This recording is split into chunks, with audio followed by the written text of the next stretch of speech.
श्री गुरु रामदास गुण गावां। श्री अर्जन विघ्न के नाशक, विघ्न के नाशक। हर गोबिंद शुभ सुमत प्रकाशक।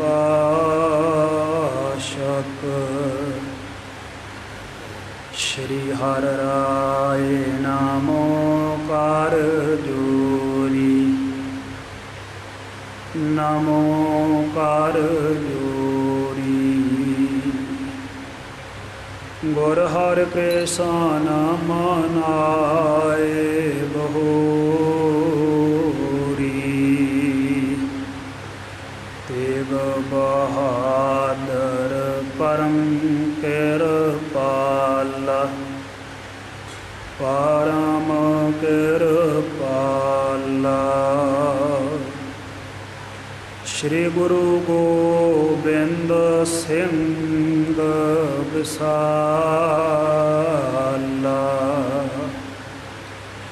तहरा तहरा पार पुन पुन सीसा, पुन पुन सीसा।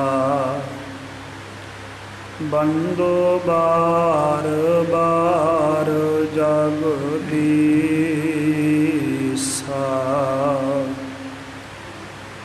जिसमें अमृत ज्ञान है, माणक भगत वैराग। श्री गुरु ग्रंथ साहिब उदग, बंदो कर अनुराग। श्री गुर शब्द कमाए जिन, जीते पंच विकार। तिन संतन का बंदना, सिर चरणन पर धार। एकंकारा सतगुरु, तिह प्रसाद सच होए। वाहिगुरु जी की फतेह, विघ्न विनाशन सोए।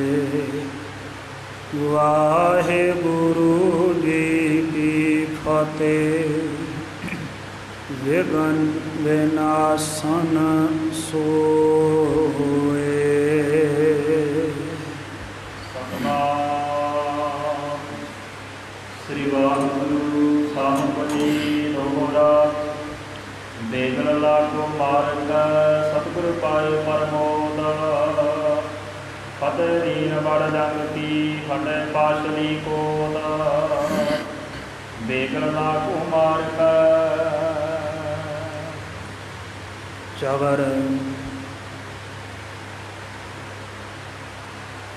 छत्र तख्त के मालिक गुरता गद्दे उपर सुभायमान दसों पातशाहियों के आत्मिक स्वरूप जुगो जुग अटल। सरवर कायनात दो जहान वाली, सर्व कला समर्थ वाहिगुरु। धन धन धन श्री गुरु ग्रंथ साहिब सच्चे पातशाह महाराज जी की परम पवित्र हजूरी अंदर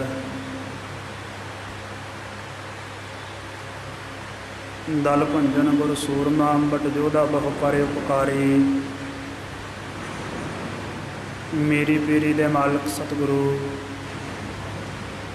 धन धन श्री गुरु हरगोबिंद साहिब जी के मुबारक चरण छो प्राप्त इतिहासक स्थान गुरुद्वारा श्री गुरुसर साहिब विखे संध्या दे सुंदर दीवाना दे विच हाजरियां लवा रही नतमस्तक हो रही समूह गुरु की संगत जी। वडभागी हाँ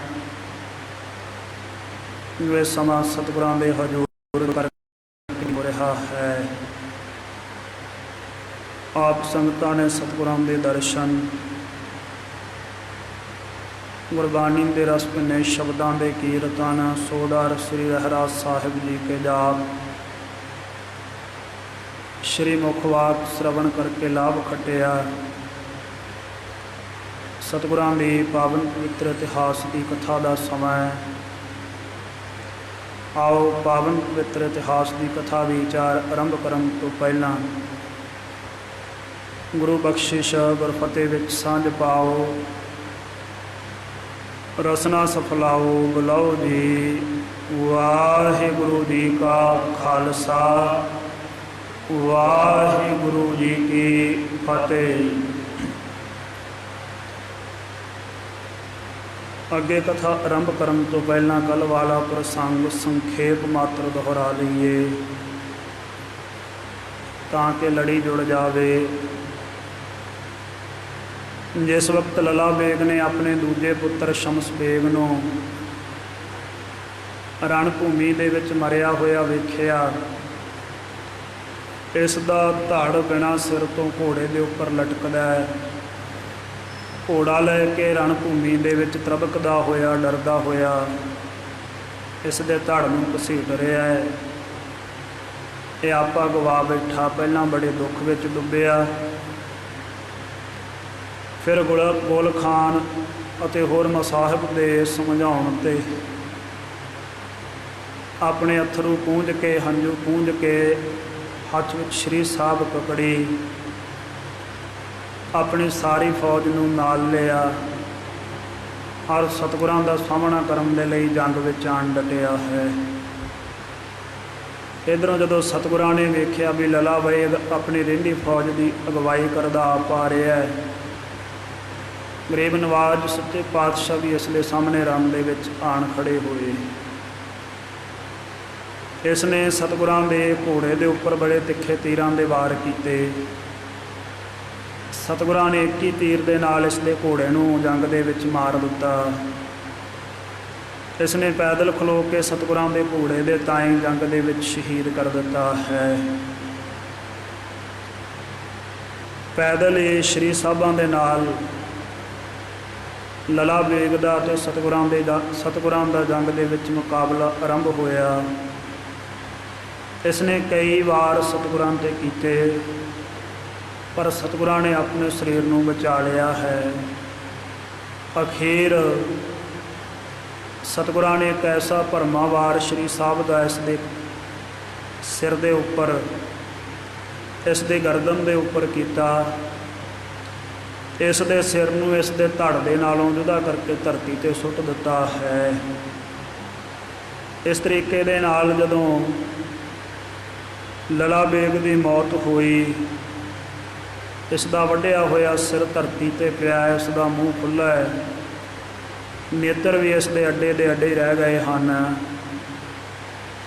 ਉਸ ਸਮੇਂ ਜਿਹੜੀ ਬਾਕੀ ਬਚੀ ਹੋਈ ਫੌਜ ਸੀ, ਉਸ ਦਾ ਹੌਸਲਾ ਜਿਹੜਾ ਪਸਤ ਹੋ ਗਿਆ ਹੈ ਔਰ ਇਹ ਲਲਾ ਬੇਗ ਸਤਿਗੁਰਾਂ ਦੇ ਦਰਸ਼ਨਾਂ ਦਾ ਫਲ ਪ੍ਰਾਪਤ ਕਰਦਾ ਹੋਇਆ ਸਵਰਗਾਂ ਦੇ ਵਿੱਚ ਸ਼ਹਾਦਤ ਪਾ ਕੇ, ਸਤਿਗੁਰਾਂ ਦੇ ਹੱਥੋਂ ਮਰ ਕੇ, ਜੰਗ ਦੀ ਭੇਟਾ ਚੜ੍ਹ ਕੇ ਸਵਰਗਾਂ ਦੇ ਵਿੱਚ ਜਾ ਵਿਰਾਜਿਆ ਹੈ। ਇੱਥੋਂ ਤੱਕ ਆਪਾਂ ਕੱਲ੍ਹ ਇਹ ਪ੍ਰਸੰਗ ਸ਼ਰਵਣ ਕੀਤਾ ਸੀ। ਅੱਗੇ ਜਿਸ ਤਰੀਕੇ ਦੇ ਨਾਲ ਪਾਵਨ ਪਵਿੱਤਰ ਇਤਿਹਾਸ ਦੀ ਕਥਾ ਵਿਚਾਰ ਆ ਰਹੀ ਹੈ, ਆਓ ਮਨਚਿਤ ਬਿਰਤੀਆਂ ਇਕਾਗਰ ਕਰਕੇ ਇਤਿਹਾਸ ਦੇ ਪਾਵਨ ਪਵਿੱਤਰ ਪ੍ਰਸੰਗ ਦੇ ਨਾਲ ਜੁੜੀਏ ਜੀ। ਵਾਹਿਗੁਰੂ ਸਾਹਿਬ ਜੀ ਲੋਹਰਾ ਬੇਗਰਤਾ ਕੋ ਮਾਰਗ ਸਤਿਗੁਰ ਪਾਈ ਪਰਮੋਦਾ। ਇਉਂ ਸਤਿਗੁਰਾਂ ਨੇ ਲਲਾ ਬੇਗ ਨੂੰ ਜੰਗ ਦੇ ਵਿੱਚ ਮੌਤ ਦੇ ਘਾਟ ਉਤਾਰ ਦਿੱਤਾ ਹੈ। ਜਦੋਂ ਸਤਿਗੁਰਾਂ ਦੇ ਹੱਥੋਂ ਇਹ ਜੰਗ ਦੇ ਵਿੱਚ ਮਾਰਿਆ ਗਿਆ ਹੈ, ਸਤਿਗੁਰੂ ਗਰੀਬ ਨਵਾਜ਼ ਗੁਰੂ ਹਰਗੋਬਿੰਦ ਸਾਹਿਬ ਜੀ ਬੜੇ ਪ੍ਰਸੰਨ ਹੋਏ, ਹਿਰਦੇ ਵਿੱਚ ਬੜੇ ਉਤਸ਼ਾਹਿਤ ਹਨ। ਫਤਿਹ ਦੀ ਨੰਬਰ ਜੰਗ ਕੀ ਫਤਿਹ ਪਾਤਸ਼ਾਹੀ ਕੋਲ। ਔਰ ਇਸ ਜੰਗ ਦੀ ਫਤਿਹ ਪ੍ਰਾਪਤ ਕਰ ਲਈ ਹੈ ਗਰੀਬ ਨਵਾਜ਼ ਨੇ, ਕਿਉਂਕਿ ਪੰਜ ਜਿਹੜੇ ਮੁੱਖ ਸੈਨਾਪਤੀ ਸੀ ਉਹਨਾਂ ਦੇ ਵਿੱਚੋਂ 4 ਪਹਿਲਾਂ ਜੰਗ ਦੇ ਵਿੱਚ ਮਾਰੇ ਜਾ ਚੁੱਕੇ ਹੈ। ਲਲਾ ਬੇਗ ਦਾ ਭਰਾ ਕੰਬਰ ਬੇਗ, ਇਸ ਦਾ ਭਣੇਵਾ ਕਾਬਲੀ ਬੇਗ, ਔਰ ਇਸ ਦੇ ਦੋਵੇਂ ਪੁੱਤਰ ਸ਼ਮਸ ਬੇਗ ਤੇ ਕਾਸਮ ਬੇਗ। ਇਹ ਲਲਾ ਬੇਗ ਆਪ ਹੀ ਬਚਦਾ ਸੀ, ਇਸ ਨੂੰ ਵੀ ਸਤਿਗੁਰਾਂ ਨੇ ਜੰਗ ਦੇ ਵਿੱਚ ਮਾਰ ਲਿਆ ਹੈ। ਜਿੱਤ ਪ੍ਰਾਪਤ ਹੋ ਗਈ ਹੈ। ਗਰੀਬ ਨਵਾਜ਼ ਦੀ ਜੈ ਜੈਕਾਰ ਦੇ ਜੈਕਾਰੇ ਗੂੰਜ ਪਏ ਮੈਦਾਨ ਦੇ ਵਿੱਚ। ਸਿੱਖ ਸੂਰਮਿਆਂ ਨੇ ਉੱਚੇ ਧੁਨ ਦੇ ਵਿੱਚ ਧੰਨ ਸ਼੍ਰੀ ਗੁਰੂ ਹਰਗੋਬਿੰਦ ਸਾਹਿਬ, ਧੰਨ ਸ਼੍ਰੀ ਗੁਰੂ ਹਰਗੋਬਿੰਦ ਸਾਹਿਬ ਇਉਂ ਉੱਚੀ ਉੱਚੀ ਪੁਕਾਰਨਾ ਆਰੰਭ ਕਰ ਦਿੱਤਾ, ਜੈਕਾਰੇ ਲਾਉਣੇ ਸ਼ੁਰੂ ਕਰ ਦਿੱਤੇ। ਗਰੀਬ ਨਵਾਜ਼ ਸੱਚੇ ਪਾਤਸ਼ਾਹ ਇਸ ਨੂੰ ਮਾਰ ਕਰਕੇ ਸਿੱਖ ਸੂਰਮਿਆਂ ਦੀ ਇਸ ਖੁਸ਼ੀ ਦੇ ਵਿੱਚ ਸ਼ਾਮਲ ਹੋਣ ਦੇ ਲਈ ਪਿੱਛੇ ਵਾਪਸ ਸਿੱਖ ਸੂਰਮਿਆਂ ਦੇ ਵਿੱਚ ਆਣ ਪਰਤੇ ਹਨ ਜੀ। ਵਈਆ ਸ਼ੰਤ ਦਿਓ ਹੁਕਮ ਤਬ ਸੈਨਾ ਕੀ ਪ੍ਰਾਪਤ। ਸਾਰੀ ਸੈਨਾ ਦੇ ਪ੍ਰਤੀ ਨੇ ਹੁਕਮ ਦੇ ਦਿੱਤਾ ਉਸ ਸਮੇਂ ਹੀਰ ਕਰੋ ਤੁਰਕਨ ਪਰਤਾਈ ਕਿ ਹੁਣ ਜਿਹੜੀ ਬਚੀ ਹੋਈ ਫੌਜ ਹੈ ਤੁਰਕਾਂ ਦੀ, ਇਸ ਦੇ ਉੱਪਰ ਵੀ ਦੌੜ ਕੇ ਛੇਤੀ ਦੇ ਨਾਲ ਹੱਲਾ ਕਰ ਦਿੱਤਾ ਜਾਵੇ। ਰਹਿ ਸੋ ਬਟਹੁ ਮਿਲਹਿ ਸੋ ਸ਼ੋਰਹੁ। ਜਿਹੜਾ ਤੇ ਜੰਗ ਦੇ ਵਿੱਚ ਮੁਕਾਬਲਾ ਕਰੇ ਉਸ ਨੂੰ ਤੇ ਸ਼ਸਤਰਾਂ ਦੇ ਨਾਲ ਵੱਢ ਦੇਣਾ, ਮਾਰ ਦੇਣਾ ਜੰਗ ਦੇ ਵਿੱਚ। ਔਰ ਜਿਹੜਾ ਦੀਨ ਹੋ ਕੇ ਮਿਲੇ, ਜਾਣ ਦੀ ਭੀਖ ਮੰਗੇ, ਉਹਨੂੰ ਸਲਾਮਤ ਛੱਡ ਦੇਣਾ, ਉਹਨੂੰ ਮਾਰਨਾ ਨਹੀਂ। ਜਿਹੜਾ ਸ਼ਸਤਰ ਤਿਆਗ ਦੇਵੇ, ਹੱਥਾਂ ਵਿੱਚੋਂ ਸੁੱਟ ਦੇਵੇ, ਉਸ ਨੂੰ ਜੰਗ ਵਿੱਚ ਬਚਾ ਲੈਣਾ ਹੈ। ਸਾਰੀ ਸੈਨਾ ਦਾ ਜਿਹੜਾ ਪਤੀ ਸੀ, ਸੈਨਾਪਤੀ ਸੀ, ਜਰਨੈਲ ਸੀ ਲਲਾ ਬੇਗ, ਇਹ ਤਾਂ ਹੁਣ ਰਣ ਦੇ ਵਿੱਚ ਮਾਰਿਆ ਗਿਆ ਹੈ। ਹੁਣ ਬਿਨਾਂ ਆਪਣੇ ਰਾਜੇ ਤੋਂ, ਆਗੂ ਤੋਂ, ਇਹ ਕਿੰਨਾ ਸਮਾਂ ਜਿਹੜੇ ਸੈਨਿਕ ਇੱਥੇ ਜੰਗ ਦੇ ਵਿੱਚ ਲੜਨਗੇ, ਭਾਵ ਬਹੁਤਾ ਸਮਾਂ ਮੁਕਾਬਲਾ ਨਹੀਂ ਕਰ ਸਕਣਗੇ। ਇਸ ਜੰਗ ਦਾ ਹੁਣ ਅੰਤ ਹੋ ਗਿਆ, ਸਮਾਪਤੀ ਹੋ ਗਈ ਹੈ। ਇਸ ਕਰਕੇ ਹੱਲਾ ਕਰੋ, ਬਚੀ ਹੋਈ ਫੌਜ ਦੇ ਤਾਈਂ ਸੰਘਾਰ ਕੇ ਜਿੱਤ ਨਿਸ਼ਚਿਤ ਕਰ ਲਵੋ, ਪੂਰਨ ਤੌਰ ਤੇ ਪ੍ਰਾਪਤ ਕਰ ਲਓ ਜਿੱਤ ਦੇ ਤਾਈਂ। ਸ੍ਰੀ ਨਾਨਕ ਜੀ ਭਾਈ ਸਹਾਈ। ਧੰਨ ਸ਼੍ਰੀ ਗੁਰੂ ਨਾਨਕ ਦੇਵ ਸਾਹਿਬ ਸੱਚੇ ਪਾਤਸ਼ਾਹ ਆਪ ਸਹਾਈ ਹੋਏ, ਇਸ ਜੰਗ ਦੇ ਵਿੱਚ ਫਤਿਹ ਮਿਲ ਗਈ। ਸੁਣ ਆਏ ਸੁਖੋ ਬਹੀ ਕਰਬਾਨੈ। ਸੁਣ ਕਰਕੇ ਸਿੱਖਾਂ ਨੇ ਸਤਿਗੁਰਾਂ ਦੀ ਆਗਿਆ ਆਪਣੇ ਹੱਥਾਂ ਦੇ ਵਿੱਚ ਤਿੱਖੀਆਂ ਸ਼੍ਰੀ ਸਾਹਿਬਾਂ ਧਾਰਨ ਕਰ ਲਈਆਂ। ਬਾਜ ਸਮਾਨ ਗਏ ਸਭ ਸੂਰਾ। ਔਰ ਬਾਜ ਦੇ ਵਾਂਗੂ ਬੜੀ ਫੁਰਤੀ ਦੇ ਨਾਲ, ਬੜੀ ਕਾਹਲੀ ਦੇ ਨਾਲ ਜਾ ਕਰਕੇ ਪੈ ਗਏ ਤੁਰਕਾਂ ਦੇ ਉੱਪਰ। ਮਨਹੁ ਮ੍ਰਿਗਨ ਪਰ ਕੇਹਰ ਦੌਰੀ। ਕਹਿੰਦੇ ਮੰਨ ਲਓ ਜਿਵੇਂ ਹਿਰਨਾਂ ਦੇ ਝੁੰਡ ਦੇ ਉੱਪਰ ਕਿਹੜੀ ਸ਼ੇਰ ਪੈਂਦਾ ਨਾ ਆਪਣਾ ਸ਼ਿਕਾਰ ਕਰਨ ਦੇ ਲਈ, ਸਮਾਂ ਨਹੀਂ ਗਵਾਉਂਦਾ, ਇਹ ਗਾਉਣਾ ਹੈ ਉਸ ਦਾ। ਸੋ ਇਸੇ ਤਰੀਕੇ ਦੇ ਨਾਲ ਸਿੱਖ ਸੂਰਮੇ ਪੈ ਗਏ ਹਨ ਜੀ। ਔਰ ਮਾਰ ਲੋ ਕਹਿ ਕੇ ਵੀਰ ਰਸ ਦੇ ਸਮੇਤ ਭਰੇ ਹੋਏ। ਜਿੰਨੇ ਵੈਰੀਆਂ ਦੇ ਵਿੱਚੋਂ ਸਨਮੁਖ ਹੋ ਕਰਕੇ, ਸਾਹਮਣੇ ਹੋ ਕਰਕੇ ਲੜਨ ਦੀ ਮਨਸ਼ਾ ਦੇ ਨਾਲ ਬੰਦੂਕ ਚਲਾਈ ਹੈ।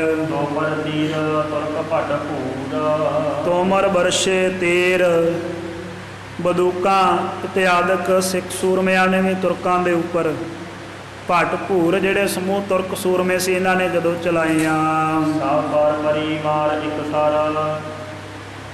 ਸਾਰਿਆਂ ਦੇ ਉੱਪਰ ਸਿੱਖ ਸੂਰਮਿਆਂ ਨੇ ਜੋ ਸਨਮੁਖ ਹੋਏ ਤਜੈ ਤੁਫੰਗਣ, ਜਿਹੜਾ ਸਾਹਮਣੇ ਆਉਂਦਾ ਸਿੱਖ ਸੂਰਮਿਆਂ ਦੇ, ਉਹਨਾਂ ਦੇ ਉੱਪਰ ਬੰਦੂਕਾਂ ਦੇ ਵਾਰ ਕਰਦੇ ਆ ਸਿੱਖ ਸੂਰਮੇ।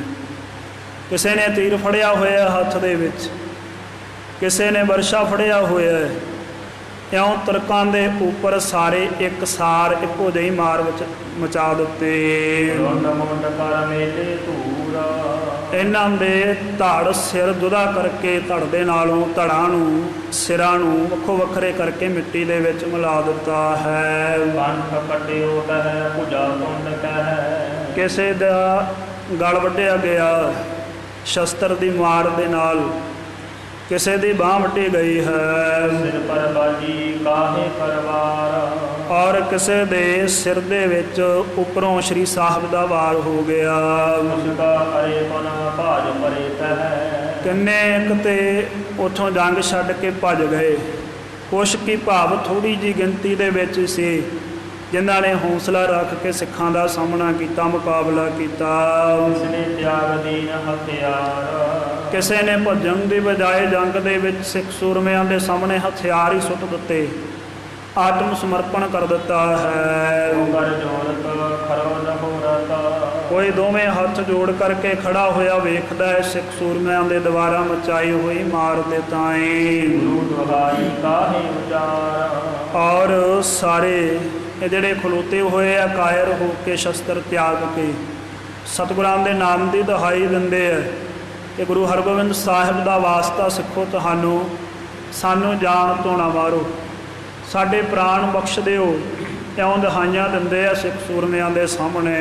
ਦੀਨ ਭਾਈ ਤੇਰੇ ਨਾਮ ਦਾਤਨ ਬਹਿ ਕਰ। ਕਿਸੇ ਨੇ ਮੱਚੀ ਹੋਈ ਮਾਰ ਨੂੰ ਵੇਖ ਕਰਕੇ ਆਪਣੇ ਮੂੰਹ ਦੇ ਵਿੱਚ ਘਾਹ ਦੇ ਤੀਲੇ ਪਾ ਕੇ ਆਪਣੀ ਜਿਹੜੀ ਅਸਮਰੱਥਾ ਹੈ ਉਹ ਜਤਾਈ ਹੈ, ਆਪਣੀ ਅਧੇਣਗੀ ਜਤਾ ਦਿੱਤੀ ਸਿੱਖ ਸੂਰਮਿਆਂ ਤਾਈਂ। ਸਿਮਤ ਕੀਰਤ ਕੋ ਪ੍ਰਾਣ ਉਬਾਰ। ਇਸ ਤਰੀਕੇ ਦੇ ਨਾਲ ਕਈਆਂ ਨੇ ਇਸ ਜੰਗ ਦੇ ਵਿੱਚ ਸਿੱਖਾਂ ਦੇ ਹੱਥੋਂ ਆਪਣੀ ਜਾਨ ਬਚਾਈ। ਜੰਗ ਖੇਤ ਮੈਂ ਫਤਿਹ ਭਾਈ।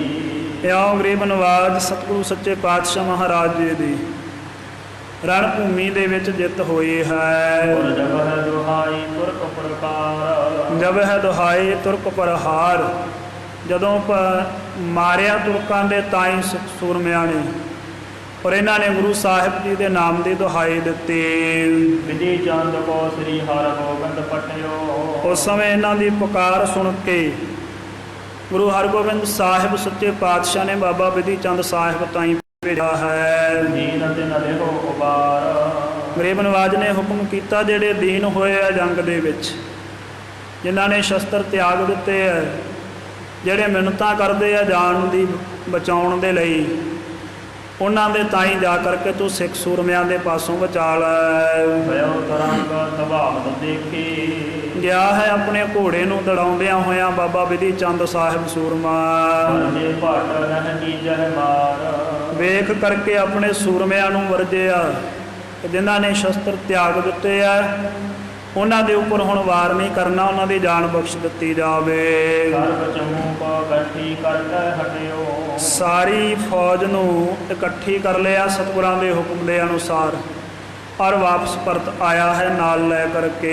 ਗੁਰੂ ਸਤਿਗੁਰ ਜੈਕਾਰ। ਸਤਿਗੁਰੂ ਗੁਰੂ ਹਰਗੋਬਿੰਦ ਸਾਹਿਬ ਸੱਚੇ ਪਾਤਸ਼ਾਹ ਜੀ ਦੇ ਨਾਮ ਦੇ ਜੈਕਾਰੇ ਲਾਉਂਦਿਆਂ ਹੋਇਆਂ। ਜੋ ਘਾਇਲ ਗੁਰ ਵੀਰ ਪਰਿਓ ਰਨ। ਜਿਹੜਾ ਕੋਈ ਜ਼ਖਮੀ ਹੋਇਆ ਪਿਆ ਸੀ ਸੂਰਮਾ ਸਤਿਗੁਰਾਂ ਦਾ ਰਣ ਭੂਮੀ ਦੇ ਵਿੱਚ, ਉਸਕੀ ਸੁਧ ਕਰ ਦੀਨ ਉਠਾਈ। ਉਸ ਦੀ ਖਬਰ ਸਾਰ ਲਈ ਔਰ ਉਸ ਨੂੰ ਜ਼ਖਮੀ ਹੋਏ ਨੂੰ ਰਣ ਭੂਮੀ ਦੇ ਵਿੱਚੋਂ ਚੁੱਕ ਲਿਆ ਹੈ। ਦੰਦ ਬਾਜੀ ਹਜੀਤ ਕੇ ਬਾਜਦਾ। ਸਤਿਗੁਰਾਂ ਦੇ ਦਲ ਦੇ ਵਿੱਚ ਜੋ ਭਾਰੀ ਨਗਾਰੇ ਹੈ ਉਹ ਸਤਿਗੁਰਾਂ ਦੇ ਜਿੱਤ ਦੇ ਜਨਾਇਕ ਉਸ ਸਮੇਂ ਰਣ ਭੂਮੀ ਦੇ ਵਿੱਚ ਵੱਜ ਰਹੇ ਹਨ ਜੀ। ਬੜਾ ਪਰਮੋਦਤਾ ਭੇਸ ਮੁਦਾਈ। ਸਾਰੇ ਸਿੱਖ ਸੂਰਮੇ ਬੜੇ ਪ੍ਰਸੰਨ ਹੈ, ਬੜੇ ਚਾਅ ਦੇ ਸਮੇਤ ਬੜੇ ਉਤਸ਼ਾਹ ਦੇ ਨਾਲ ਜਿੱਤ ਦਾ ਸਮਾਗਮ ਮਨਾ ਰਹੇ ਹਨ। ਜੋਧ ਸਹਿਤ ਜਹ ਸ੍ਰੀ ਹਰਗੋਬਿੰਦ। ਜੋਧ ਸ਼ਾਹ ਦੇ ਸਮੇਤ ਜਿਹੜੀ ਜਗ੍ਹਾ ਤੇ ਗੁਰੂ ਹਰਗੋਬਿੰਦ ਸਾਹਿਬ ਸੱਚੇ ਪਾਤਸ਼ਾਹ ਜੀ ਉਸ ਸਮੇਂ ਬਿਰਾਜੇ ਹੋਏ ਸੀ, ਕੁਲਾਹਲ ਕੋ ਤਹ ਆਈ। ਸਾਰੇ ਸਿੱਖ ਸੂਰਮੇ ਸ਼ੋਰ ਮਚਾਉਂਦੇ ਹੋਏ ਜਿੱਤ ਦੇ ਖੁਸ਼ੀ ਜਨਾਉਂਦੇ ਸਤਿਗੁਰਾਂ ਦੇ ਨਾਮ ਦੇ ਜਕਾਰੇ ਲਾਉਂਦੇ ਸਤਿਗੁਰਾਂ ਦੇ ਪਾਸ ਉਸ ਜਗ੍ਹਾ ਦੇ ਉੱਪਰ ਪੁੱਜ ਗਏ। ਚਰਨਨ ਹੋਰਤ ਸਭ ਕਰ ਜੋਰਤ। ਸਾਹਮਣੇ ਖਲੋਤੇ ਆ ਸਾਰੇ ਹੱਥ ਜੋੜ ਕੇ ਸਤਿਗੁਰਾਂ ਦੇ ਅੰਮ੍ਰਿਤ ਚਰਨਾਂ ਦੇ ਦਰਸ਼ਨ ਪ੍ਰਾਪਤ ਕਰਦੇ ਹਨ ਜੀ। ਮਹਿਮਾ ਬਹਿ ਸੀਸ ਨਵਾਈ। ਗਰੀਬ ਨਵਾਜ ਗੁਰੂ ਹਰਗੋਬਿੰਦ ਸਾਹਿਬ ਜੀ ਦੀ ਵਡਿਆਈ ਕਰਦੇ ਆ ਆਪਣੀ ਰਸਨਾ ਤੋਂ ਔਰ ਸਿਰ ਨਵਾਉਂਦੇ ਆ ਵਾਰ-ਵਾਰ ਸਤਿਗੁਰਾਂ ਦੇ ਤਾਈਂ। ਸਭ ਕੋ ਸਤਿਗੁਰ ਕਰਿਓ ਸੰਭਾਲਨ। ਗਰੀਬ ਨਵਾਜ ਸੱਚੇ ਪਾਤਸ਼ਾਹ ਨੇ ਸਭ ਸੂਰਮਿਆਂ ਦੀ ਸੰਭਾਲ ਕੀਤੀ ਹੈ। ਪੂਜਤ ਜੋਧ ਸੰਗ ਸਤ ਭਾਈ। ਔਰ ਸੱਚੇ ਪ੍ਰੇਮ ਦੇ ਨਾਲ ਇੱਕ ਬਣਾਉਟੀ ਹੁੰਦਾ, ਇੱਕ ਸੱਚਾ ਪ੍ਰੇਮ ਹੁੰਦਾ। ਗਰੀਬ ਨਵਾਜ ਸੱਚੇ ਪ੍ਰੇਮ ਦੇ ਨਾਲ ਦਿਲੋਂ ਪੁੱਛਦੇ ਆ ਜੋਧ ਦੇ ਤਾਈਂ ਸਾਰੇ ਸੂਰਮਿਆਂ ਦੀ ਸੁੱਖ ਸਾਂਦ ਜੋਧ ਸ਼ਾਹ ਦੇ ਸਰੀਰ ਦੀ ਜੋ ਹਾਲਾਤ ਹੈ। ਗਮਨੋ ਸਿਵਰ ਕਾਜ ਕਾ ਪੂਰਨ। ਗਰੀਬ ਨਵਾਜ ਕਹਿਣ ਲੱਗੇ ਚਲੋ ਵਾਪਸ ਚੱਲੀਏ ਹੁਣ ਆਪਣੇ ਵਿਸ਼ਰਾਮ ਸਥਾਨ 'ਤੇ। ਜਿਹੜਾ ਕਾਰਜ ਜੰਗ ਜਿੱਤਣ ਦਾ ਸੀ ਉਹ ਆਪਾਂ ਫਤਿਹ ਕਰ ਲਿਆ, ਆਪਣਾ ਪੂਰਾ ਹੋ ਗਿਆ ਹੈ।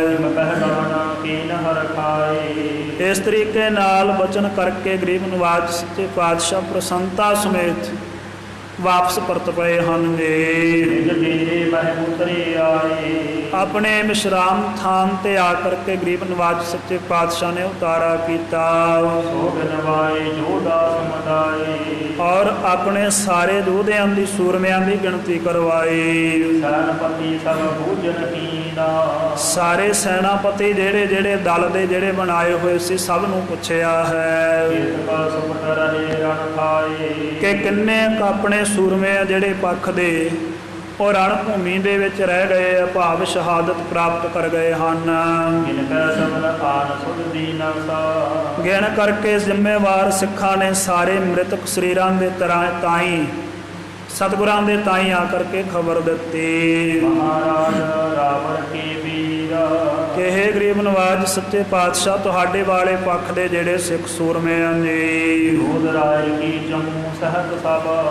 ਜੋਧ ਸ਼ਾਹ ਦੀ ਸੈਨਾ ਦੇ ਸਮੇਤ ਤੇ ਤੁਹਾਡੇ ਸਿੱਖ ਸੂਰਮਿਆਂ ਦੇ ਸਮੇਤ ਜਿਹੜੇ ਸਾਰੇ ਸਿੱਖ ਸੂਰਮੇ ਹੈ ਪਹੁੰਚੇ ਸੁਰਗ ਜੋ ਤਿਆਗ ਸਰੀਰ, ਜਿਹੜੇ ਇਸ ਜੰਗ ਦੇ ਵਿੱਚ ਆਪਣੇ ਸਰੀਰ ਨੂੰ ਤਿਆਗ ਕੇ ਸੱਚਖੰਡ ਵਿਰਾਜੇ ਹੈ, ਜਿਨ੍ਹਾਂ ਨੂੰ ਆਪਣੀ ਮਨਸ਼ਾ ਮੁਤਾਬਕ ਆਪਣੇ ਸੰਕਲਪ ਮੁਤਾਬਕ ਸੁੱਖ ਦੀ ਪ੍ਰਾਪਤੀ ਹੋਈ ਹੈ। ਸਾਰਿਆਂ ਨੂੰ ਗਿਣ ਕੇ ਚੰਗੇ ਤਰੀਕੇ ਨਾਲ ਤਸੱਲੀ ਦੇ ਨਾਲ ਨਿਰਣਾ ਕੀਤਾ ਜੀ। 200 ਤੇ 1000 ਭਾਵ 1200 ਕੁੱਲ ਜਿਹੜਾ ਸਿੱਖ ਸੂਰਮਾ ਹੈ ਜੋਧ ਸ਼ਾਹ ਦੀ ਚਮੂੰ ਦੇ ਸਮੇਤ ਤੁਹਾਡੇ ਵਾਲੇ ਪਾਸਿਓਂ ਜੰਗ ਲੜਦੇ 1200 ਸੂਰਮੇ ਜਿਹੜੇ ਆ ਸ਼ਹਾਦਤ ਪ੍ਰਾਪਤ ਕਰ ਗਏ ਹਨ ਜੀ। ਤੁਰਕਾਂ ਦੇ ਨਾਲ ਆਪ ਜੀ ਦੇ ਪੱਖੋਂ ਆਪ ਜੀ ਦੇ ਲਈ ਜੰਗ ਲੜਦਿਆਂ ਹੋਇਆਂ ਹੇ ਗਰੀਬ ਨਵਾਜ ਸੱਚੇ ਪਾਤਸ਼ਾਹ ਸੂਝਵਾਨ ਰਣ ਭੂਮੀ ਦੇ ਵਿੱਚ ਆਪਣੇ ਪ੍ਰਾਣ ਤਿਆਗ ਗਏ। ਇਉਂ ਗਰੀਬ ਨਵਾਜ ਸੱਚੇ ਪਾਤਸ਼ਾਹ ਜੀ ਨੇ ਇਹ ਸਾਰੀ ਗਿਣਤੀ ਕਰਵਾ ਕੇ ਸਾਰਿਆਂ ਨੂੰ ਹੁਕਮ ਕੀਤਾ ਕਿ ਕੁਝ ਸਮਾਂ ਆਪੋ ਆਪਣੇ ਡੇਰਿਆਂ ਵਿੱਚ ਜਾ ਕੇ ਸਰੀਰ ਦੀ ਥਕਾਨ ਹੈ ਜੋ ਇਸ ਦੇ ਤਾਈਂ ਦੂਰ ਕਰ ਲਵੋ। ਔਰ ਜਿਹੜੇ ਸਿੱਖ ਸੂਰਮੇ ਜ਼ਖਮੀ ਹੋਏ ਹੈ ਉਹਨਾਂ ਦੇ ਜ਼ਖਮਾਂ ਦੀ ਸਾਰ ਲਈ ਜਾਵੇ, ਸੰਭਾਲ ਕੀਤੀ ਜਾਵੇ। ਸਾਰੇ ਜ਼ਖਮੀਆਂ ਦੇ ਉੱਪਰ ਸੇਵਾ ਦੇ ਲਈ ਸੇਵਾਦਾਰ ਛੱਡ ਦਿੱਤੇ ਗਏ ਔਰ ਜਿਨ੍ਹਾਂ ਸੇਵਾਦਾਰਾਂ ਦੀ ਸੇਵਾ ਲਾਈ ਗਈ ਉਹ ਬੜੇ ਭਾਵਨਾ ਦੇ ਨਾਲ ਇਹਨਾਂ ਸਿੱਖ ਸੂਰਮਿਆਂ ਦੀ ਸੇਵਾ ਕਰਦੇ ਹਨ ਜੀ। ਜੋਧ ਸ਼ਾਹ ਦੇ ਤਾਈਂ ਗਰੀਬ ਨਵਾਜ ਸੱਚੇ ਪਾਤਸ਼ਾਹ ਨੇ ਆਪਣੇ ਪਾਸ ਬੁਲਾਇਆ ਹੈ ਔਰ ਜੋ ਇਸ ਦੇ ਸਰੀਰ ਦੇ ਉੱਪਰ ਭਾਰੀ ਜ਼ਖਮ ਹੋਏ ਸਨ, ਸ਼ਸਤਰਾਂ ਦੇ ਲੱਗੇ ਹੋਏ ਟੱਕ ਸੀ, ਡੂੰਘੇ ਜ਼ਖਮ ਲੱਗੇ ਹੋਏ ਸੀ, ਉਹ ਬੇਸ਼ੁਮਾਰ ਸਨ, ਬੇਗਿਣਤ ਬਹੁਤ ਜ਼ਿਆਦਾ ਜ਼ਖਮ ਸੀ ਸਰੀਰ ਦੇ ਉੱਪਰ ਜੰਗ ਦੇ ਵਿੱਚ ਲੜਦਿਆਂ ਹੋਇਆਂ। ਇਹਨਾਂ ਸਾਰੇ ਜ਼ਖਮਾਂ ਦੀ ਨਿਵਰਤੀ ਦੇ ਲਈ ਕਿਰਪਾ ਦੇ ਖਜ਼ਾਨੇ ਗਰੀਬ ਨਵਾਜ ਗੁਰੂ ਹਰਗੋਬਿੰਦ ਸਾਹਿਬ ਸੱਚੇ ਪਾਤਸ਼ਾਹ ਨੇ ਕਿਰਪਾ ਭਰੀ ਦ੍ਰਿਸ਼ਟੀ ਦੇ ਨਾਲ ਦੇਖਿਆ ਹੈ ਔਰ ਆਪਣੇ ਪਾਵਨ ਪਵਿੱਤਰ ਜੋ ਕਰ ਕਮਲ ਹੈ, ਆਪਣੇ ਹਸਤ ਕਮਲ ਹੈ, ਉਹ ਜੋਧ ਸ਼ਾਹ ਦੇ ਸਰੀਰ ਦੇ ਜ਼ਖਮਾਂ ਤੇ ਸਪਰਸ਼ ਕੀਤਾ। ਜਿੱਥੇ ਜਿੱਥੇ ਸਰੀਰ ਦੇ ਉੱਪਰ ਕੋਈ ਛੋਟਾ ਜ਼ਖਮ ਸੀ ਜਾਂ ਦੀਰਘ ਕੋਈ ਗਹਿਰਾ ਜ਼ਖਮ ਸੀ, ਡੂੰਘਾ ਜ਼ਖਮ ਸੀ, ਪੀਰ ਮੁਕਾਮਲ ਸਤਿਗੁਰੂ ਗਰੀਬ ਨਵਾਜ ਮੇਰੀ ਪੀਰੀ ਦੇ ਮਾਲਕ ਗੁਰੂ ਹਰਗੋਬਿੰਦ ਸਾਹਿਬ ਨੇ ਸਾਰੇ ਪੀੜ ਨਿਰਵਿਰਤ ਕਰ ਦਿੱਤੀ ਹੈ ਜੋਧ ਸ਼ਾਹ ਦੀ।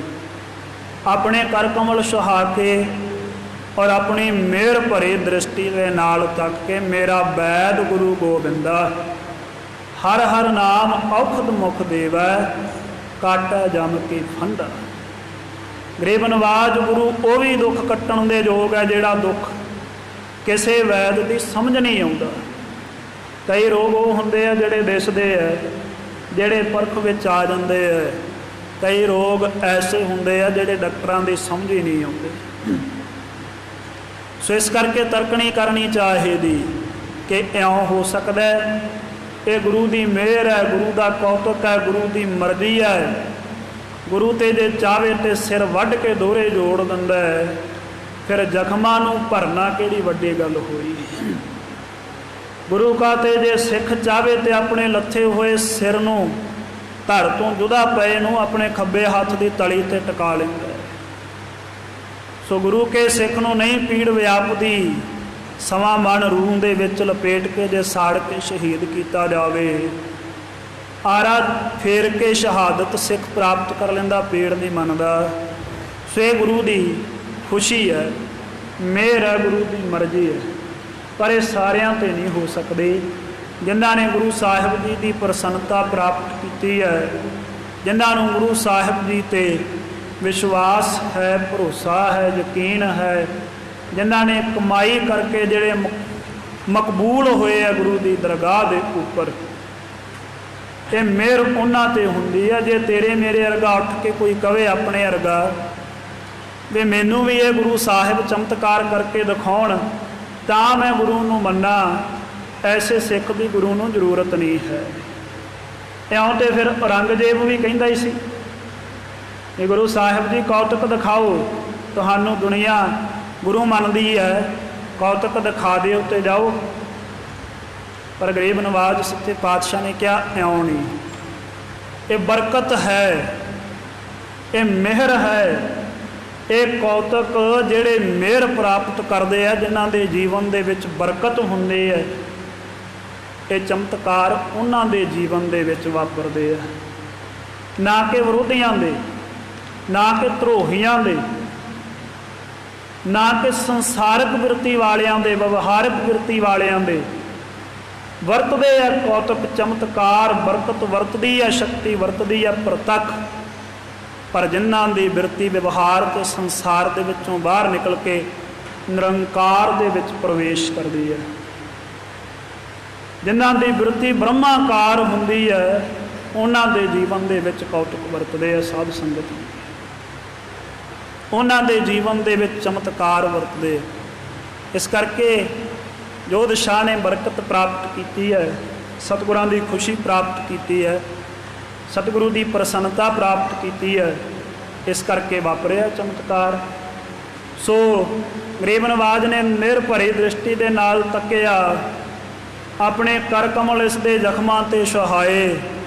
ਚਾਹੇ ਕੋਈ ਛੋਟਾ ਜ਼ਖਮ ਸੀ, ਚਾਹੇ ਕੋਈ ਡੂੰਘਾ ਗਹਿਰਾ ਜ਼ਖਮ ਸੀ, ਸਤਿਗੁਰਾਂ ਦੀ ਮਿਹਰ ਦੇ ਨਾਲ ਤੁਰਤੀ ਉਸੇ ਸਮੇਂ ਸਾਰੀ ਪੀੜਾ ਜਿਹੜੀ ਨਿਰਵਿਰਤ ਹੋ ਗਈ ਹੈ, ਕੋਈ ਦਰਦ ਨਹੀਂ ਰਹਿ ਗਈ।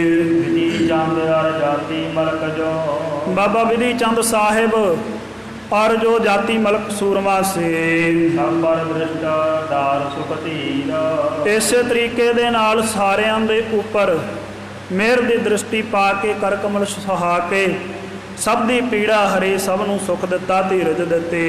ਨਹੀਂ ਛੱਡਣ ਕੋ ਕਸ਼ਟ ਰਹਿਓ ਕਿਸ, ਕਿਸੇ ਦੇ ਵੀ ਸਰੀਰ ਨੂੰ ਜ਼ਖਮ ਦਾ ਕੋਈ ਕਸ਼ਟ ਨਹੀਂ ਰਹਿ ਗਿਆ, ਕੋਈ ਪੀੜ ਨਹੀਂ ਰਹਿ ਗਈ। ਮਹਿ ਸੁਧ ਸਰੀਰ, ਥੋੜੇ ਜਿਹੇ ਦਿਨਾਂ ਦੇ ਵਿੱਚ ਹੀ ਸਾਰੇ ਜ਼ਖਮ ਭਰ ਗਏ, ਸਾਰਾ ਸਰੀਰ ਸਾਫ ਸੁਥਰਾ ਪਹਿਲਾਂ ਵਾਂਗੂ ਹੋ ਗਿਆ ਹੈ। ਖਾਨ ਪਾਨ ਕਰ ਸਭ ਬਿਸਰਾਮੇ, ਕਿਉਂ ਇਸ ਰਾਤ ਸਾਰਿਆਂ ਨੇ ਭੋਜਨ ਪ੍ਰਸ਼ਾਦਾ ਛਕਿਆ ਔਰ ਆਰਾਮ ਕੀਤਾ।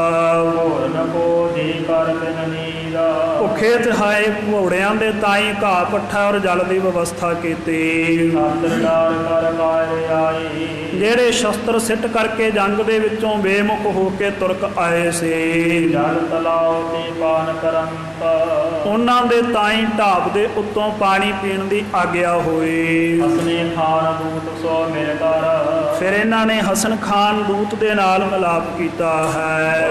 ਵਿਖੇ ਰਹੇ ਜਵੰਤ, ਔਰ ਗੁਰੂ ਸਾਹਿਬ ਜੀ ਦੀ ਫੌਜ ਦੇ ਨਾਲ ਮਿਲ ਕਰਕੇ ਭੋਜਨ ਪ੍ਰਸ਼ਾਦੇ ਦੀ ਵੀ ਇਹਨਾਂ ਨੂੰ ਪ੍ਰਾਪਤੀ ਹੋਈ ਹੈ। ਸ੍ਰੀ ਹਰਿਗੋਬਿੰਦ ਨਾਰਗਨ ਭੇਜੀ। ਬੇਬਨਵਾਜ ਗੁਰੂ ਹਰਗੋਬਿੰਦ ਸਾਹਿਬ ਜੀ ਨੇ ਬੇਅੰਤ ਮਨੁੱਖ ਬਹੁਤ ਸਾਰੇ ਭੇਜੇ ਕੱਲੇ, ਜਹ ਜੇਠੇ ਕੀ ਲੋਟ ਜਖੰਤਾ। ਕਿ ਜਿੱਥੇ ਭਾਈ ਜੇਠੇ ਦਾ ਸ਼ੁਭ ਸਰੀਰ ਪ੍ਰਾਪਤ ਹੋਵੇ, ਜਿਸ ਨੇ ਸ਼ਹਾਦਤ ਪ੍ਰਾਪਤ ਕੀਤੀ ਹੈ ਰਣ ਭੂਮੀ ਵਾਲੇ ਥਾਂ ਤੇ।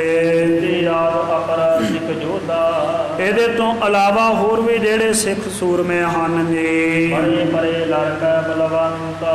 ਜਿਹੜੇ ਮਰੇ ਪਏ ਹਨ ਲੜ ਕਰਕੇ ਬਲ ਵਾਲੇ, ਇਸ ਰਣ ਭੂਮੀ ਦੇ ਵਿੱਚ ਸ਼ਹਾਦਤਾਂ ਪਾ ਗਏ। ਸਭ ਇਕੱਠੇ ਕਰ ਦਾਨੋ ਦੇਹੋ ਤੇਨਾ। ਇਹ ਸਾਰੇ ਸਿੱਖ ਸੂਰਮਿਆਂ ਦੇ ਸਰੀਰ ਇਕੱਠੇ ਕੀਤੇ ਜਾਣ ਔਰ ਇਹਨਾਂ ਦਾ ਅੰਤਮ ਸੰਸਕਾਰ ਕੀਤਾ ਜਾਵੇ। ਕਰੋ ਭਸਮ ਦਾਨ ਕਾਸ਼ਟ ਪਾਏ। ਬਹੁਤ ਸਾਰੀਆਂ ਲੱਕੜਾਂ ਪਾ ਕਰਕੇ ਸੰਸਕਾਰ ਕਰ ਦਿਓ, ਸਾਰੇ ਸਰੀਰਾਂ ਨੂੰ ਅਗਨ ਭੇਟ ਕਰਕੇ ਸਵਾਹ ਕਰ ਦਿੱਤਾ ਜਾਵੇ। ਕਰਤ ਖਲੋਏ ਕੋ ਧੀਰ ਗਨੀ ਕੋ। ਇੱਕ ਬਹੁਤ ਡੂੰਘਾ ਖੂਹ ਪੁੱਟਿਆ ਜਾਵੇ ਇਸ ਜਗ੍ਹਾ ਦੇ ਉੱਪਰ, ਜਿਸ ਮੈਂ ਤੁਰਕਾ ਪਰੈ ਸਮੁਦਾਈ। ਔਰ ਇਹ ਖੂਹ ਇੰਨਾ ਚੌੜਾ ਤੇ ਘੱਟੋ ਘੱਟ ਇੰਨਾ ਡੂੰਘਾ ਹੋਵੇ ਕਿ ਇਸ ਖੂਹ ਦੇ ਵਿੱਚ ਸਾਰੇ ਦੇ ਸਾਰੇ ਇਹ ਜਿਹੜੇ 35,000 ਤੁਰਕ ਹੈ, ਕੁਝ ਕੀ ਬਚੇ ਇਹਨਾਂ ਤੋਂ 1000 2000 3000 ਬਚ ਗਿਆ ਹੋਏਗਾ। ਭਾਵ ਜਿੰਨੇ ਵੀ ਮਰੇ ਆ 30,000 ਦੇ ਤਕਰੀਬਨ, ਇਹਨਾਂ ਸਾਰਿਆਂ ਨੂੰ ਉਸ ਖੂਹ ਦੇ ਵਿੱਚ ਪਾ ਕੇ ਦਫਨਾਉਣਾ ਹੈ। ਇੰਨਾ ਡੂੰਘਾ ਪੱਟਿਆ ਜਾਵੇ ਕਿ ਸਾਰੇ ਉਸ ਖੂਹ ਦੇ ਵਿੱਚ ਸਮਾ ਜਾਣਗੇ। ਸਭਨ ਉਠਾਏ ਸੰਪੂਰਨ ਕਰੀਆ ਹੈ। ਔਰ ਸਾਰਿਆਂ ਨੂੰ ਉਠਾ ਚੁੱਕ ਕਰਕੇ ਇਸ ਖੂਹ ਦੇ ਨਾਲ, ਇਸ ਖੂਹ ਨੂੰ ਸਰੀਰਾਂ ਦੇ ਨਾਲ ਭਰ ਦੇਣਾ ਹੈ। ਸ਼ਸਤਰ ਵਸਤਰ ਕੀ ਸਹਿਤ ਸੋ ਲਿਆਏ। ਔਰ ਸ਼ਸਤਰਾਂ ਤੇ ਵਸਤਰਾਂ ਦੇ ਸਮੇਤ ਲਿਆ ਕੇ ਖੂਹ ਦੇ ਵਿੱਚ ਪਾਉਣਾ ਹੈ। ਇਹਨਾਂ ਦੀ ਕਿਸੇ ਵੀ ਵਸਤੂ ਨੂੰ ਕਿਸੇ ਨੇ ਉਤਾਰਨਾ ਨਹੀਂ। ਨੀਰਾ ਪੰਚੋ ਮਰਾਵ ਸੰਗਾਰੇ। ਜਿਹੜੇ ਪੰਜ ਇਹਨਾਂ ਦੇ ਆਗੂ ਸੂਰਮੇ ਸੀ, ਜਿਹੜੇ ਇਹਨਾਂ ਦੇ ਜਰਨੈਲ ਸੀ, ਜਿਨ ਕੋ ਉਪਰ ਧਰੋ ਬਣਾਏ। ਬਾਕੀ ਸੈਨਿਕਾਂ ਦੇ ਸਰੀਰ ਸਾਰੇ ਥੱਲੇ ਹੋਣ ਔਰ ਇਹਨਾਂ ਦੇ ਪੰਜਾਂ ਸੈਨਾਪਤੀਆਂ ਦੇ ਸਰੀਰ ਸਭ ਨਾਲੋਂ ਉੱਪਰ ਹੋਣ ਜਦੋਂ ਇਹਨਾਂ ਨੂੰ ਮਿੱਟੀ ਵਿੱਚ ਦਫਨਾਇਆ ਜਾਵੇ। ਇਸ ਪਰ ਅਦਕਾ ਮ੍ਰਿਤਕਾ ਡਾਰ ਹੋ। ਫਿਰ ਇਸ ਖੂਹ ਦੇ ਵਿੱਚ ਉੱਪਰੋਂ ਬਹੁਤ ਜ਼ਿਆਦਾ ਮਿੱਟੀ ਪਾ ਦੇਣੀ ਪਰਹੋ ਖੰਡਾਲਾ ਕਿਤਕ ਉਤੰਗਾ। ਔਰ ਇਸ ਜਗ੍ਹਾ ਦੇ ਉੱਪਰ ਕਿੰਨਾ ਕੁ ਉੱਚਾ ਇੱਕ ਥੜਾ ਬਣਾ ਦਿੱਤਾ ਜਾਵੇ। ਸਾਮ ਇੱਕ ਸਮ ਬੈਠਣ ਹਿਤ ਬਣਾਵੋ। ਉਹ ਇੱਕੋ ਜਿਹਾ ਹੋਵੇ, ਲੈਵਲ ਦੇ ਵਿੱਚ ਸਾਫ਼ ਹੋਵੇ, ਜਿਹਦੇ ਉੱਪਰ ਅਸੀਂ ਬੈਠ ਸਕੀਏ। ਫਿਲਮ ਨਾ ਕਰੋ ਸੀਗਰਤਾ ਸੰਗ। ਕੋਈ ਦੇਰ ਨਹੀਂ ਕਰਨੀ ਇਸ ਕੰਮ ਦੇ ਵਿੱਚ। ਇਹ ਕੰਮ ਜਿੰਨੀ ਛੇਤੀ ਹੋ ਸਕੇ ਓਨੀ ਛੇਤੀ ਹੋਣਾ ਚਾਹੀਦਾ ਹੈ। ਸੁਨ ਕਰ ਨਾਰਗਨ ਗੁਰੂ ਹੁਕਮ ਕੋ। ਬਹੁਤ ਸਾਰੇ ਮਨੁੱਖਾਂ ਨੇ ਜਦੋਂ ਸਤਿਗੁਰੂ ਸਾਹਿਬ ਦਾ ਇਹ ਹੁਕਮ ਸੁਣਿਆ, ਜਾਏ ਚਨਾਰ ਕੀਨ ਭਟ ਅੰਗ। ਜਾ ਕਰਕੇ ਪਛਾਣ ਕੀਤੀ ਤੁਰਕਾਂ ਦੇ ਮ੍ਰਿਤਕ ਪਏ ਹੋਏ ਸਰੀਰਾਂ ਦੀ। ਇਥੇ ਆਦਿ ਲੈ ਸਭ ਦਾਹੀ। ਭਾਈ ਜੇਠਾ ਇਤਿਆਦਿਕ ਹੋਰ ਸਿੱਖਾਂ ਨੂੰ ਸਾਰਿਆਂ ਨੂੰ ਲੈ ਕਰਕੇ ਉਹਨਾਂ ਦਾ ਸੰਸਕਾਰ ਕੀਤਾ ਹੈ। ਹੋਰਨ ਚੇਤਾ ਗਿਰੇ ਤਨ ਭੰਗ। ਜਿਹੜੇ ਜੰਗ ਭੂਮੀ ਦੇ ਵਿੱਚ ਡਿੱਗੇ ਹੋਏ ਐ, ਆਪਣੇ ਸਰੀਰ ਨੂੰ ਤਿਆਗ ਕਰਕੇ। ਨਰਗਨ ਲੱਗੇ ਗਰਦ ਕੋ ਖੋਦਨ। ਬਹੁਤ ਸਾਰੇ ਮਨੁੱਖ ਇੱਕ ਡੂੰਘਾ ਖੂਹ ਹੈ ਜਿਹੜਾ ਪੁੱਟਣ ਦੇ ਵਿੱਚ ਲੱਗ ਗਏ। ਜੇਤ ਕਤੁਰ ਕਾ ਬਚੇ ਸਮੁਦਾਈ। ਜਿਤਨੇ ਇਹਨਾਂ ਦੇ ਵਿੱਚੋਂ ਬਚੇ ਸੀ ਨਾ ਸਿੱਖ ਫੌਜੀ, ਜਿਨ੍ਹਾਂ ਨੇ ਮੂੰਹ ਵਿੱਚ ਘਾਹ ਦੇ ਤੀਲੇ ਪਾ ਕੇ ਆਪਣੀ ਅਧੇਣਗੀ ਜਤਾਈ ਸੀ, ਤਿਨ ਸਭਨ ਕੋ ਬਹਿਓ ਮ੍ਰਿਤਕ। ਉਹਨਾਂ ਦੇ ਤਾਈਂ ਕਿਹਾ ਹੈ ਜੋ ਤੁਹਾਡੀ ਫੌਜ ਦੇ ਸਾਰੇ ਮ੍ਰਿਤਕ ਸੂਰਮੇ ਹਨ। ਜੇ ਸ਼ਸਤਰ ਵਸਤਰ ਕੀ ਸਹਿਤ ਸੋ ਲਿਆਏ। ਉਹਨਾਂ ਦੇ ਤਾਈਂ ਸ਼ਸਤਰਾਂ ਤੇ ਵਸਤਰਾਂ ਦੇ ਸਮੇਤ ਲੈ ਕੇ ਆਂਦਾ ਜਾਵੇ। ਅੰਗੀਕਾਰ ਨਾ ਕਰੋ ਵਾਸਤ ਕੁਛ। ਔਰ ਉਹਨਾਂ ਮ੍ਰਿਤਕ ਸੂਰਮਿਆਂ ਦੇ ਪਾਸੋਂ ਕਿਸੇ ਵੀ ਚੀਜ਼ ਨੂੰ ਅੰਗੀਕਾਰ ਨਹੀਂ ਕਰਨਾ, ਭਾਵ ਉਹਨਾਂ ਦੀ ਕੋਈ ਚੀਜ਼ ਨਹੀਂ ਲੈਣੀ। ਸਭ ਹੀ ਪਾਏ ਦਿਹੋ ਇਸ ਥਾਏ। ਇਹਨਾਂ ਮ੍ਰਿਤਕ ਸਰੀਰਾਂ ਦੇ ਸਮੇਤ ਇਹਨਾਂ ਦਾ ਸਾਰਾ ਸਮਾਨ ਵੀ ਇਸ ਖੂਹ ਦੇ ਵਿੱਚ ਪਾ ਕਰਕੇ ਪੂਰ ਦਿੱਤਾ ਜਾਵੇ। ਸੁਨ ਕਰ ਲਗੇ ਕਰਨ ਵਿਦ ਤੈਸੀ। ਸੁਣ ਕਰਕੇ ਇਹ ਤੁਰਕ ਜਿਹੜੇ ਬਚੇ ਹੋਏ ਸੀ ਉਸੇ ਤਰੀਕੇ ਨਾਲ ਕਰਨ ਲੱਗ ਪਏ। ਜਾਏ ਖੇਤ ਤੇ ਲਿਆਏ ਉਚਾਈ। ਜਾ ਕਰਕੇ ਰਣ ਭੂਮੀ ਦੇ ਵਿੱਚੋਂ ਤੁਰਕਾਂ ਨੂੰ ਚੁੱਕ ਚੁੱਕ ਕੇ ਲੈ ਆਏ ਹਨ ਮ੍ਰਿਤਕ ਪਿਆਂ ਨੂੰ। ਮਰੇ ਤੁਰਕ ਜੀ ਪਰੇ ਲੜੇ ਰਾਣਾ। ਜਿਹੜੇ ਲੜੇ ਸੀ ਜੰਗ ਦੇ ਵਿੱਚ ਔਰ ਮੌਤ ਨੂੰ ਪ੍ਰਾਪਤ ਹੋ ਗਏ ਸੀ, ਸਭਨੇ ਉਠਾਏ ਗਰਦ ਤੇ ਪਾਏ। ਇਹਨਾਂ ਸਾਰਿਆਂ ਨੂੰ ਚੁੱਕ ਕਰਕੇ ਇਸ ਡੂੰਘੇ ਪੁੱਟੇ ਹੋਏ ਖੂਹ ਦੇ ਵਿੱਚ ਪਾ ਦਿੱਤਾ ਹੈ। ਕਰੀ ਸਿਖਿਆਰਾ ਰਾਹਤ ਲਾਗੇ। ਬਹੁਤ ਸਾਰੇ ਗੁਰੂ ਕੇ ਸਿੱਖ ਔਰ ਬਹੁਤ ਸਾਰੇ ਨੇੜੇ ਤੇੜੇ ਦੇ ਜਿਹੜੇ ਕਿਸਾਨ ਲੋਕ ਸੀ ਉਹ ਵੀ ਮਦਦ ਦੇ ਲਈ ਲੱਗੇ ਹਨ ਜੀ। ਆਪਣਾ ਤਮਾਸ਼ ਬੀਨ ਜੇ ਆਏ। ਹੋਰ ਜਿਹੜੇ ਤਮਾਸ਼ਬੀਨ ਵੇਖਣ ਵਾਲੇ ਸੀ ਉਹ ਵੀ ਆ ਗਏ ਬਹੁਤ ਸਾਰੇ। ਇੱਕ ਹੁੰਦਾ ਨਾ ਵੀ ਜਦੋਂ ਕੰਮ ਖਤਮ ਹੋ ਗਿਆ ਉਦੋਂ ਜਾ ਕੇ ਵੇਖਾਂਗੇ ਵੀ ਕੀ ਬਣਿਆ, ਪਹਿਲੋਂ ਨਹੀਂ ਜਾਣਾ ਪਾਸ, ਡਰ ਹੁੰਦਾ ਵੀ ਪਤਾ ਨਹੀਂ ਸਾਡੇ ਨਾਲ ਵੀ ਕੀ ਵਰਤ ਜਾਵੇ। ਹੁੰਦੇ ਆ ਕਈ ਐਸੀ ਬਿਰਤੀ ਵਾਲੇ ਲੋਕ, ਜੇ ਲੜਾਈ ਦੀ ਆਵਾਜ਼ ਸੁਣ ਲੈਂਦੇ ਉਹਨਾਂ ਚਿਰ ਪਾਸਾ ਵੱਟਣਗੇ, ਜਦੋਂ ਖਤਮ ਹੋ ਗਈ ਉਦੋਂ ਜਾਣਗੇ ਪੁੱਛਣ ਦੇ ਵਾਸਤੇ। ਰਾਸੀ ਉਹਨਾਂ ਨੂੰ ਇਹੋ ਜਿਹੀ ਗੱਲ ਦੇ ਵਿੱਚ ਆਉਂਦਾ, ਬਾਅਦ ਦੇ ਵਿੱਚ ਜਾ ਕੇ 99 ਜੇ ਲੈਣੇ ਹਰੇਕ ਗੱਲ ਦੇ ਸਮਾਪਤੀ ਤੇ। ਸੋ ਇਸੇ ਤਰੀਕੇ ਨਾਲ ਇਹ ਵੀ ਬਹੁਤ ਸਾਰੇ ਲੋਕ ਐਸੇ ਵੀ ਆਏ ਹਨ ਨੇ। ਗੁਰੂ ਹੁਕਮ ਕੋ ਮਾਨ ਮਾਨ ਕਰ। ਸਤਿਗੁਰੂ ਸਾਹਿਬ ਜੀ ਦੇ ਇਹਨਾਂ ਸਾਰਿਆਂ ਮਨੁੱਖਾਂ ਨੇ ਸਤਿਗੁਰਾਂ ਦੇ ਹੁਕਮ ਦੇ ਤਾਂ ਹੀ ਮੰਨ ਕਰਕੇ ਲੋਥੀ ਉਠਾਏ ਘਸੀਟ ਤਲਿਆਏ। ਚੁੱਕ ਚੁੱਕ ਕੇ ਤੁਰਕਾਂ ਦੀਆਂ ਲੋਥਾਂ ਦੇ ਤਾਈ ਘਸੀਟਦੇ ਹੋਏ ਲੈ ਆਏ ਹਨ ਖੂਹ ਤੱਕ ਦੀ। ਕਾਤਰ ਬਸਤਰ ਕੀ ਸਹਿਤ ਸੋ ਗੇਰੈ। ਸ਼ਸਤਰਾਂ ਦੇ ਤੇ ਵਸਤਰਾਂ ਦੇ ਸਮੇਤ ਇਹਨਾਂ ਨੂੰ ਖੂਹ ਦੇ ਵਿੱਚ ਸਿੱਟ ਦਿੱਤਾ ਹੈ। ਪੂਰਨ ਕਰਿਓ ਤੁਰੰਤ ਸਮੁਦਾਇ। ਇਸ ਸਾਰੇ ਖੂਹ ਨੂੰ ਭਰ ਦਿੱਤਾ ਤੁਰਤ ਛੇਤੀ ਦੇ ਨਾਲ, ਭਾਵ ਸਾਰੇ ਮ੍ਰਿਤਕਾਂ ਦੇ ਸਰੀਰ ਸੀ ਜਿਹੜੇ ਚੁੱਕ ਕਰਕੇ ਸੁੱਟ ਦਿੱਤੇ ਹਨ। ਬੋਲਿਆਵਤ ਕੋ ਧਾਵਤ ਜਾਵਤ। ਕੋਈ ਲੈ ਕਰਕੇ ਆਉਂਦਾ ਹੈ ਖੂਹ ਦੇ ਪਾਸ ਮ੍ਰਿਤਕ ਲੋਥ ਨੂੰ, ਕੋਈ ਦੌੜ ਕੇ ਜਾਂਦਾ ਹੈ ਲੋਥ ਦੇ ਤਾਈਂ ਲੈਣ ਦੇ ਲਈ। ਭਈ ਅਨੰਦਤ ਜੈ ਗੁਰ ਜਾਨ। ਸਤਿਗੁਰੂ ਸਾਹਿਬ ਜੀ ਦੀ ਜਿੱਤ ਪ੍ਰਾਪਤ ਹੋਈ ਵੇਖ ਕੇ ਬੜੀ ਖੁਸ਼ੀ ਦੇ ਵਿੱਚ ਆ ਸਾਰੇ। ਕਰ ਤੁਰਕਾਰ ਹਾਰ ਕਰ ਪ੍ਰਾਨਨ। ਬਹੁਤ ਸਾਰੇ ਤੁਰਕਾਂ ਦੇ ਪ੍ਰਾਣਾਂ ਨੂੰ ਸਵਾਸਾਂ ਨੂੰ ਵਿਨਾਸ਼ ਕਰਕੇ ਅਦਰਜ ਸਭ ਕੇ ਭਇਓ ਮਹਾਨ। ਸਾਰਿਆਂ ਦੇ ਹਿਰਦਿਆਂ ਦੇ ਵਿੱਚ ਬੜਾ ਭਾਰੀ ਅਚਰਜ ਹੈ, ਬੜੀ ਹੈਰਾਨੀ ਹੈ ਕਿ ਸਤਿਗੁਰਾਂ ਨੇ ਇੰਨੇ ਭਾਰੀ ਮੁਗਲਾਂ ਨੂੰ ਥੋੜੇ ਜਿਹੇ ਸੈਨਿਕਾਂ ਦੇ ਨਾਲ ਮਿਲ ਕੇ ਮਾਰ ਦਿੱਤਾ। ਜਹ ਜਹ ਸੁਣਤਾ ਤਿਖ ਨਹੀਂ ਧਾਈ। ਜਿੱਥੇ ਜਿੱਥੇ ਪਤਾ ਲੱਗਿਆ ਵੀ ਏਡੀ ਵੱਡੀ ਗਿਣਤੀ ਵਿੱਚ ਸਤਿਗੁਰਾਂ ਨੇ ਮਾਰ ਦਿੱਤਾ ਤੁਰਕਾਂ ਦੇ ਤਾਈਂ, ਵੇਖਣ ਦੇ ਲਈ ਤਸੱਲੀ ਦੇ ਲਈ ਲੋਕ ਪਹੁੰਚੇ ਵੀ ਕਿਤੇ ਸੱਚੀ ਮਾਰ ਦਿੱਤਾ ਹੈ। ਭਇਓ ਸਮੂਹ ਨਰਨ ਭੂਆਨ। ਬਹੁਤ ਭਾਰੀ ਇਕੱਠ ਹੋ ਗਿਆ ਰਣ ਭੂਮੀ ਵਾਲੀ ਥਾਂ ਤੇ ਮਨੁੱਖਾਂ ਦਾ। ਕਰਤ ਪੂਰ ਕਰ ਉਪਰ ਧਰ ਕਰ। ਖੂਹ ਦੇ ਵਿੱਚ ਪੂਰਦੇ ਆ ਖੂਹ ਦੇ ਤਾਈਂ ਲੋਥਾਂ ਨੂੰ ਲੋਥਾਂ ਦੇ ਉੱਪਰ ਰੱਖ ਰੱਖ ਕੇ। ਮਨ ਉਮਰਾਵ ਲਿਆਈ ਤਿਸ ਥਾਨ। ਫਿਰ ਜਿਹੜੇ ਇਹਨਾਂ ਦੇ ਮਰੇ ਹੋਏ 5 ਸੈਨਾਪਤੀ ਸੀ, ਲਲਾ ਬੇਗ, ਕੰਬਰ ਬੇਗ, ਕਾਬਲੀ ਬੇਗ, ਸ਼ਮਸ ਬੇਗ ਤੇ ਕਾਸਿਮ ਬੇਗ, ਇਹਨਾਂ ਤੁਰਕਾਂ ਦੇ ਇਹਨਾਂ 5 ਸੈਨਾਪਤੀਆਂ ਨੂੰ ਵੀ ਲੈ ਜਾਂਦਾ ਹੈ ਇਸ ਖੂਹ ਦੇ ਵਿੱਚ ਰੱਖ ਕੇ ਪੂਰਨ ਦੇ ਲਈ। ਸੋ ਇੱਥੋਂ ਤੱਕ ਕਿ ਪਾਵਨ ਪੁੱਤਰ ਇਤਿਹਾਸ ਦੀ ਵਿਚਾਰ ਆਈ ਹੈ। ਵਿਚਾਰ ਕਰਦਿਆਂ ਹੋਈਆਂ ਬੇਅੰਤ ਪ੍ਰਕਾਰ ਦੀਆਂ ਭੁੱਲਾਂ ਦੇ ਖਿਮਾ ਬਖਸ਼ਣੀ, ਅੱਗੇ ਤੋਂ ਸ੍ਰੇਸ਼ਟ ਮਤ ਬਖਸ਼ਿਸ਼ ਕਰਕੇ ਨਿਹਾਲ ਕਰਨਾ। ਹੋਰ ਜਿਸ ਤਰੀਕੇ ਦੇ ਨਾਲ ਅੱਗੇ ਰਸਦਾਇਕ ਪ੍ਰਸੰਗ ਆਉਣਗੇ ਆਪਾਂ ਆਉਣ ਵਾਲੇ ਦੀਵਾਨਾਂ ਦੇ ਵਿੱਚ ਸ਼ਰਵਣ ਕਰਕੇ ਨਿਹਾਲ ਹੋਵਾਂਗੇ।